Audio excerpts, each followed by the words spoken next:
RHK. Let's see audience demand, audience চায়, red হক্সের সাপোর্টাররা চায় red হক্সকে একটা ম্যাচ বুইয়া করতে দেখতে। তবে রিফ্লেক্স ইউনাইটেড ফ্যান বেস তারা কিন্তু ইতিমধ্যেই যথেষ্ট হ্যাপি, কারণ রিফ্লেক্স ইউনাইটেড তাদের আশা পূরণ করছে আজকের এই ক্লাস স্কোয়াড ব্যাটল থেকে। লেটস সি কি করতে পারেন রিফ্লেক্স ইউনাইটেড আরও একটি বার। কুট্টুস কিন্তু তার পজিশনগুলোকে বুঝতে দিচ্ছেন না মোটেও।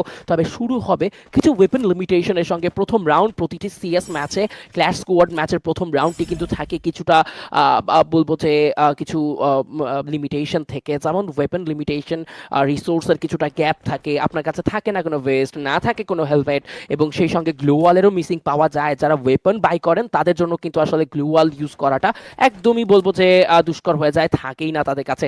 সো এই রাউন্ডটি একদমই বলবো 50-50, যে কোনো টিমের কাছেই যেতে পারে। যারা যতটা আর্লি স্টার্ট করতে পারবে নক নেওয়া, তারাই কিন্তু ততটা এগিয়ে যেতে পারেন। ক্লাচ মেক করা এখান থেকেও ইজি। চেষ্টা চালাচ্ছেন এই মুহূর্তে রেড হক থেকে ফ্লিকার, তিনি কিন্তু ঢুকে পড়েছেন রিফ্লেক্সের ডেরায় এবং চেষ্টা চালাচ্ছেন বেশ কিছু ড্যামেজ করার জন্য। এইম বট নামা মাত্রই কি একটা প্রেশার দিতে পারবেন। 50 এইচপি কিন্তু লো করে দিয়েছেন তাসিনের, অ্যান্ড তাসিন তার এইচপি রিকভার করার ক্ষেত্রে কিছুটা সময় তো পাবেন, তেমন সময় কিন্তু কুট্টুসও পেয়ে যাবেন। লেটস সি কি করতে পারেন প্রথম রাউন্ডে। চেষ্টা চালাচ্ছেন তাসিন, ক্লোজে ঢুকে পড়েছেন, যথেষ্ট প্রেশার কিন্তু তাকে নিতে হচ্ছে। Blade got right now, aim bot start, তাসিনের স্টার্ট, গড স্পিড, তিনটা প্লেয়ার রেড হকের তিনটা প্লেয়ারকে নক নিয়ে নিয়েছে। প্রথম রাউন্ড রিফ্লেক্স ইউনাইটেডের দখলে যেতে যাচ্ছে সম্ভবত।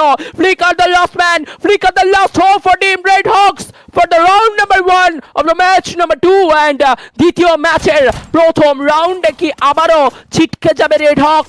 গত ম্যাচেও কিন্তু ইকুয়েশনটা ঠিক এমনই ছিল, হেডশট কানেক্ট করার চেষ্টা, বাট তাসিনের হেডশটটা কানেক্ট হবে।